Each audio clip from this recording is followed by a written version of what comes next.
السلام علیکم دوستو۔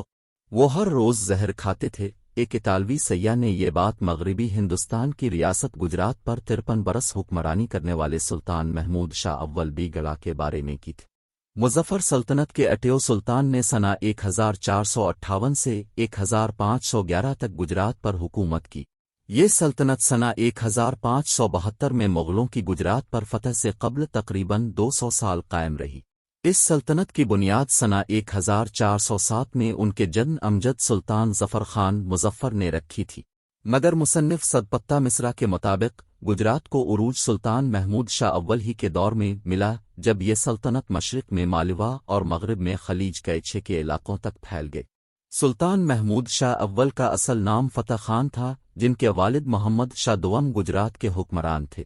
والدہ بی بی مغلی سندھ کے سما حکمران جام جونا کی بیٹی تھیں۔ نہ جانے یہ فیصلہ فتح خان کے والد کا تھا والدہ کا کہ زیرو کے خلاف خون مدافعت پیدا کرنے کے لیے سلطان محمود کو بچپن ہی سے زہر کھلایا جانے لگا۔ اسی لیے اطالوی سیاح اور مہم جو لوڈویکو ڈی ورتھیما نے لکھا، میرے ساتھی نے پوچھا کہ یہ سلطان اس طرح زہر کیسے کھاتے ہیں۔ بعض تاجروں نے جواب دیا کہ ان کے والد نے انہیں بچپن سے زہر کھلایا تھا۔ پرتگالی لکھاری دوارتی باربوسا کے مطابق وہ زہر کی چھوٹی چھوٹی خوراک لیتے تاکہ اگر کوئی دشمن انہیں زہر دے کر ہلاک کرنے کی کوشش کرے تو انہیں نقصان نہ پہنچے۔ مورخ منوپلی کہتے ہیں کہ یہ حقیقت ہے، لڑکپن میں محمود کو تحفظ کی ضرورت تھی۔ جیمز کیمبل اور اس کے ڈیسائی کے مطابق محمد شاہ دوم کی جلد موت کے بعد ان کے بیٹے اور فتح خان کے سوتیلے بھائی قطب الدین احمد شاہ دوم نے حکومت سنبھالی۔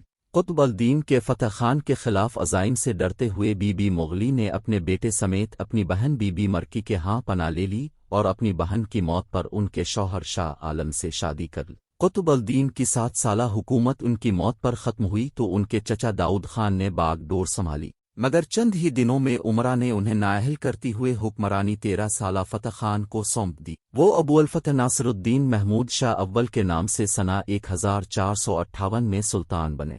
لکھتے ہیں کہ محمود نے اپنے دون حکومت کا آغاز اپنے سوتیلے بھائی کی بیوہ روپ مانجھری آروپ متی، جن کے نام کی مسجد احمد آباد میں ہے، سے شادی اور شروع ہی میں تختہ الٹنے کی سازش کا پتہ چلنے پر پھانسیوں اور خون ریزی سے کیا۔ انہیں بیگڑا پکارے جانے کے پیچھے برڈ کی تاخن گجرات اور مرا احمدی کے مطابق 2 وجوہات ہیں۔ ایک یہ کہ ان کی مونچھیں بیل کے سینگوں کی طرح تھیں اور ایسے بیل کو بیگڑو کہا جاتا تھا۔ دوسری یہ کہ انہوں نے 2 قلعے فتح کیے تھے، 1472 میں نرنار کا جونا گڑھ اور 10 سال بعد چمپانیر کا پاوا گڑھ۔ گجراتی زبان میں 2 کے لیے بے کا لفظ استعمال ہوتا ہے اور قلعے کے لیے گڑھ، یوں 2 قلعوں پر قبضے سے وہ بے گڑھا مشہور ہوئے، جو کثرت استعمال سے بیگڑا بن گیا۔ مورخین کہتے ہیں کہ بہادری، مذہبی جذبے، انصاف اور دانش مندانہ اقدامات سے محمود نے گجرات کے بادشاہوں میں اعلیٰ مقام پایا۔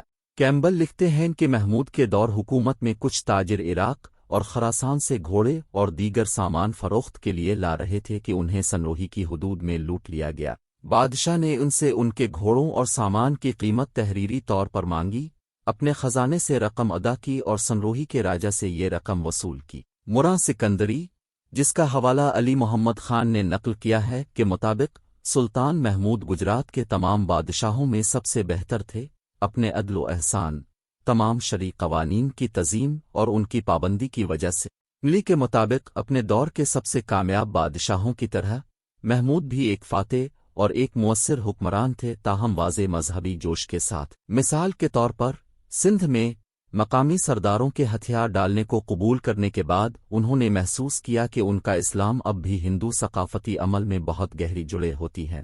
نتیجہ یہ ہوا کہ ان میں سے کچھ کو تربیت کے لیے بھیج دیا۔ سندھ ہی میں ان کے دور میں سنگ مرمر سے بنائی گئی ایک چھوٹی مگر خوبصورت مسجد شہر نگر پارکر کے شمال مغرب میں کوئی 5 کلومیٹر دور موجود ہے۔ چھت کے لیے سرخ پتھر انہی کارونجھر پہاڑیوں سے ملے، جن کے دامن میں بھوڈیسر کے علاقے میں کھڑی یہ مسجد 5 صدیوں سے چمکتی ہے۔ 30 فٹ لمبائی اور چوڑائی والی اس مسجد کے انداز تعمیر میں جین اثرات واضح ہیں۔